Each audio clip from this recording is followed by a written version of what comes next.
For millennia, people from different countries, cultures, and backgrounds have found direction and encouragement in the inspired pages of the Bible. In His day, Jesus directed listeners to search the prophecies of Scripture to find Him, the only way of salvation. 2,000 years later, as we stand on the brink of eternity, we no less need the purpose and hope God's Word provides. Sacramento Central Church brings you Receiving the Word, timely Bible messages presented by Pastors Chris Buttery and Mike Thompson. Amazing revelations await you in God's holy word, the Bible. How many of you enjoy flying? Is there many of you out there? Yeah, I've got to tell you that I've always enjoyed flying, and I may have said that to you before. I've always enjoyed getting on a plane and taking a window seat and looking out that window, and as the plane is taxiing and then it speeds up and then it takes off and looking out, it's just a wonderful experience when you go fly on an airplane. We lived in the northern part of Australia when I was between the ages of 5, 6 to 12, and that's the tropics there in Australia, 2 seasons, hot and hotter. And all of my family's family, my mum and dad's family, lived in Adelaide. That's where they're from, in the southern part of Australia. That's where the 4 seasons are in Australia, because we're below the equator, right, Roy? And so tropics in the north, cooler in the south as you get closer to the South Pole. We would travel down to see the family, and it would always be around Christmas time. And I always remember as a boy just kind of excited, going to see the grandparents, going to see the cousins, going to get on a plane. That was so exciting. And just to be able to sit by that window. Sometimes we'd squabble as kids, who's going to take that window seat. Always enjoyed flying, being with the family, and getting on that plane to go. Now, sometimes, and some of you may have experienced as I have, flying solo, getting on a plane and not having anyone around you that you necessarily know. And I just have to be honest with you, I'm not really keen on that. I like flying, but I also like flying with other people that I know, that I can connect with, especially those that I know. Now, certainly, a lot of people on the plane. There's a lot of people on the plane, but we don't always know those people on the plane, and you can feel alone on the plane with lots of people around, even though there's a crowd on the plane. I left Australia, left home when I was 19. God had called me into ministry. A door opened for me to come to study on the east coast of the United States. And I remember getting on the plane, and I was looking forward to getting on the plane. There was mixed feelings. I was leaving family, not sure if I was going to come back. I wanted to return back to Australia after my studies and worked for the Lord there. Then Jennifer showed up, and that all changed everything. And that was a good thing, though. But I got on that plane, and mixed feelings. And I really felt alone. Plane was crowded, heading over from Adelaide to Melbourne. Then from Melbourne, we were going to fly across. I was going to visit my dad up in not Papua New Guinea. He was in Thailand at the time, and spend a couple of weeks with him and my stepmom, and just connect for a little while. And then from there, I would fly across to the United States to study. And I can tell you, I enjoyed the plane flight, but not as much because I was on my own. I was on my own, even though there was a lot of people on that plane, I felt alone. And sometimes if you go to the mall, and if you go to a big city, you can feel that way. You're surrounded by people, but you're still alone. You're still kind of on your own. And life can sometimes feel that way. You've got people all around, but you feel like you're traveling alone in a crowd. Now, while flying alone can be certainly lonely at times, there's also the comfortableness of anonymity. Getting on a plane and no one knowing you, and sometimes that can be kind of a comfortable feeling as well. Another plane flight I took from Canada, flying Air Singapore back to Australia. I had to work out some visa issues with the United States and myself, and so I took a plane and flew back. And I had a lot of stuff to process, a lot of things going on in my mind. Jennifer was in the States, wanted to marry her, but I had to go home for several months to take care of some things. And I wanted to process. I didn't really want to sit next to anyone to talk to anybody.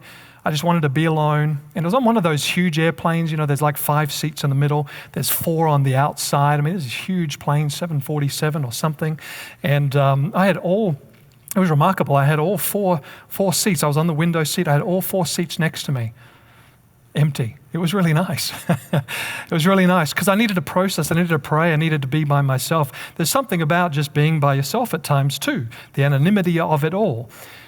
And I think there are times we find ourselves in a crowd of people at work or in a family or a family gathering, and even in church.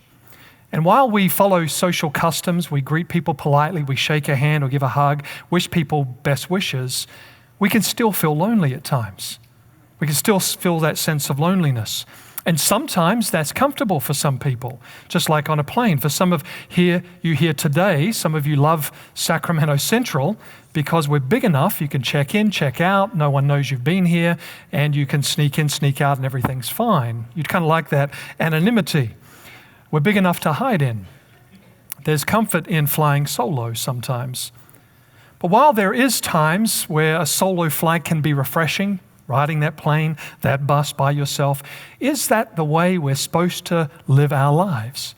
Is that the way we're supposed to live our lives? In the crowd, but always alone. In the crowd, but always alone. I want us to look at a passage today in the scriptures, and it's our scripture reading, 1 Peter chapter 4. Fascinating verse, and I just want to spend a little time looking at that here this morning.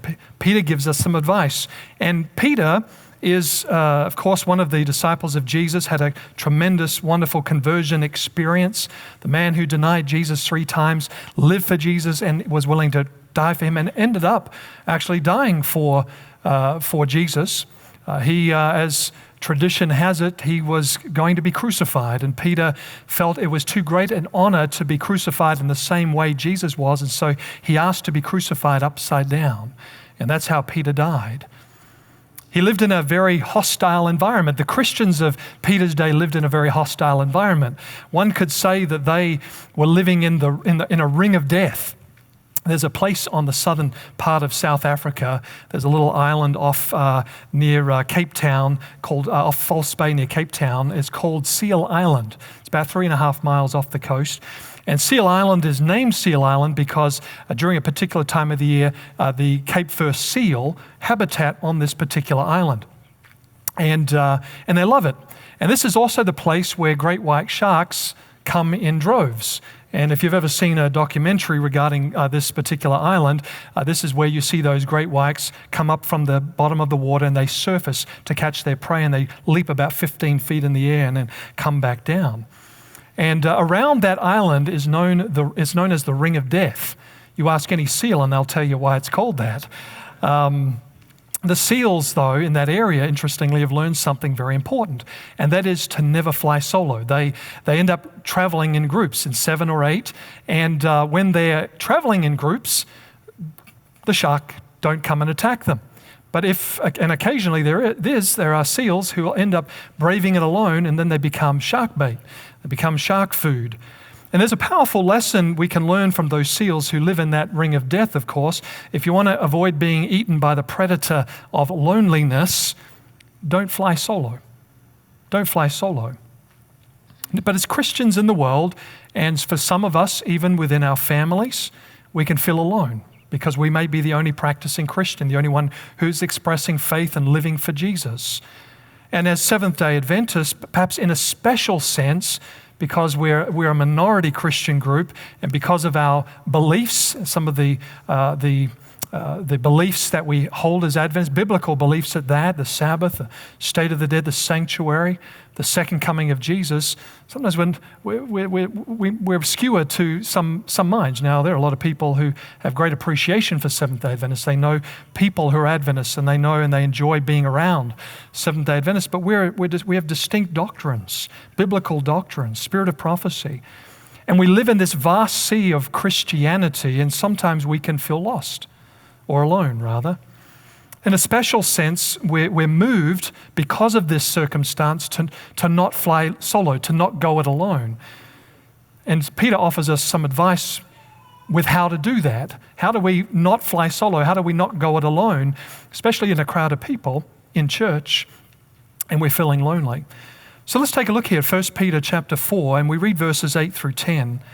And Peter says, and above all things, this is primary, above all things, have fervent love for one another, for love will cover a multitude of sins. Be hospitable to one another without grumbling, and as each one has received a gift, minister it to one another as good stewards of the manifold grace of God. So he says this is an important thing. Above all, this is primary. Then he goes on to share or paint a picture of the life a Christian is to follow, to model, to live, what a Christian life looks like, someone who's following Jesus. The first thing he says is to love one another deeply, fervently, to love one another deeply. That is a genuine compassion and care for one another. Jesus said in John 13, 34 and 35, a new commandment I give you, that you what? Love one another. As I have loved you, that you also love one another. And by this, all men will know that you are my disciples if you have love one for another. And I think someone rightly put it this way. They said this, whoever loves much does much for others. Whoever loves much does much for others. We're talking about ingredients, or we're talking about keys to not being lonely. Love one another. The other thing he mentions in this verse is hospitality. Offer hospitality, but he doesn't say just offer hospitality. He says offer it without what? Complaining, without grumbling. Mum had asked her son with the guests around the table to pray a blessing over the food. And because the guests were around the table, the son was a little nervous, just a little shy. And he said to his mum, I can pray, but I'm just not sure what I should pray for. What should I say as I'm praying over the food, as I'm praying grace? She said, that's okay. Just repeat what you've heard me say. Just repeat what you've heard me say. And so they all bowed their heads, and the little boy prayed, dear Lord, why did I invite all of these guests over? When you offer hospitality, do so without complaining. And that's what the Apostle Peter is saying here. You know, interestingly, the root of hospitality, the root word of hospitality brings with it this idea of loving strangers, to make people feel welcome, not just those that we know. It's kind of like a love that is stretched beyond what we're used to offering and giving. A kind of a reciprocal love. They've done something for me, so I'm going to do something back. This is something that's beyond that, a stretching love, offer hospitality. And then the third thing Peter mentions here in this verse is to do what? With your gift, to do what? Serve one another, to serve others, to be a community where we serve and where we give and where we care, where we give our spiritual gifts, we give them in the aid of other people, to serve them and to help them and to support them and to encourage them. And so the question is, how do you do that? I mean, what does that look like? Now, when I lived in Adelaide as a teenager, I worked in the city and lived in the foothills, so I'd have to get on a bus each day and get on the bus, travel down the foothills, down into the suburbs, and then get downtown to where I worked. And there were times where I just appreciated, just being able to sit on the bus and be quiet, read a book, and just be alone.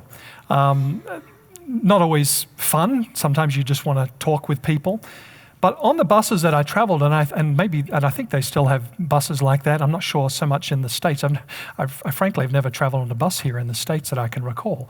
I should do that one day for an experience. Used to travel the bus a lot. But there would be a bus seat. And when I got on the bus, I would always hope that there'd be other seats available. But this section of the bus, I hoped was full. And I hoped that the bus would not be full so that I didn't have to sit in this section, because it seemed like no one wanted to sit in this particular section of the bus. Now, when I was coming down from the foothills, the bus was pretty empty. I was one of the first stops.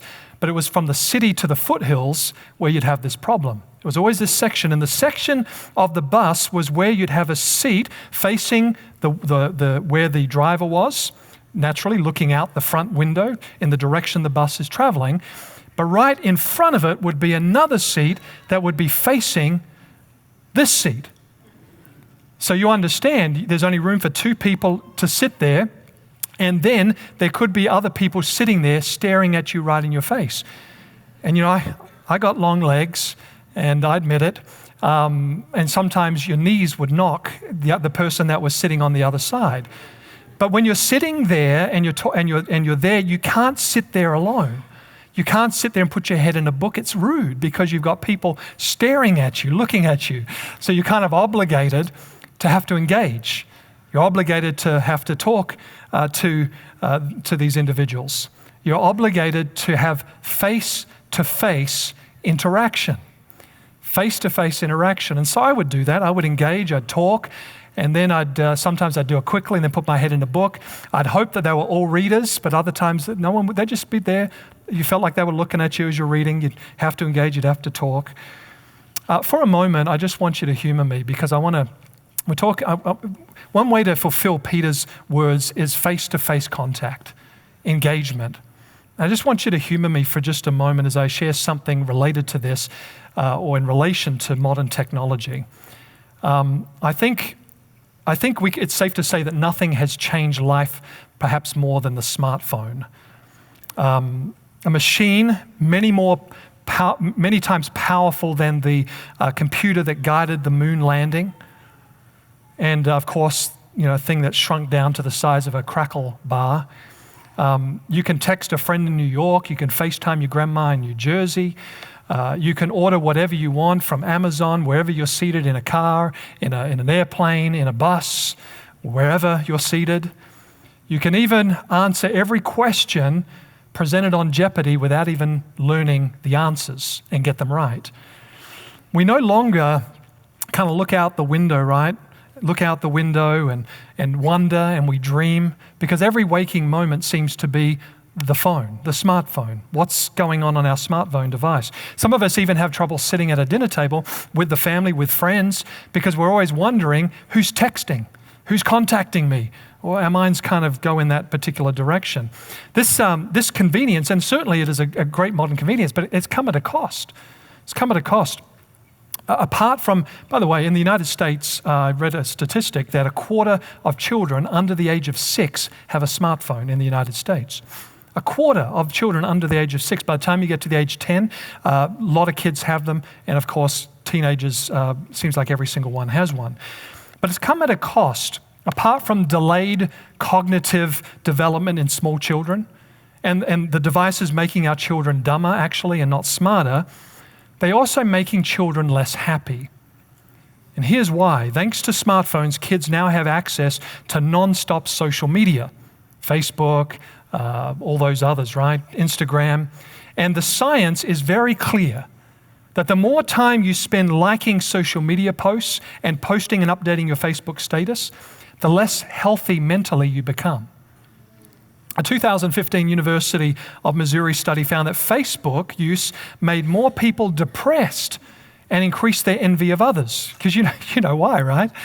Facebook was supposed to be that great invention that connects people.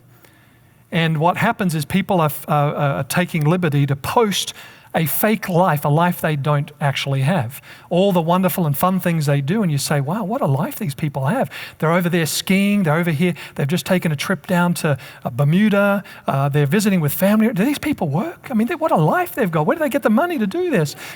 And so the more people see and watch what others are posting on Facebook, the more depressed they're becoming because they're comparing their real life with actually a fake life. And so kids, of course, are subject to this as well. A 2016 study found that quitting Facebook had psychological benefits. Last fall, a study in the Journal of Social and Clinical Psychology, and here's where I really want to go, found that social media use is directly tied to feelings of depression and loneliness. Depression and loneliness, which can lead to, obviously, life-threatening psychiatric disorders. But if you're a parent and your child has a smartphone device or some type of smart device, you don't need the studies to tell you this. You see it already and how it's affecting your children.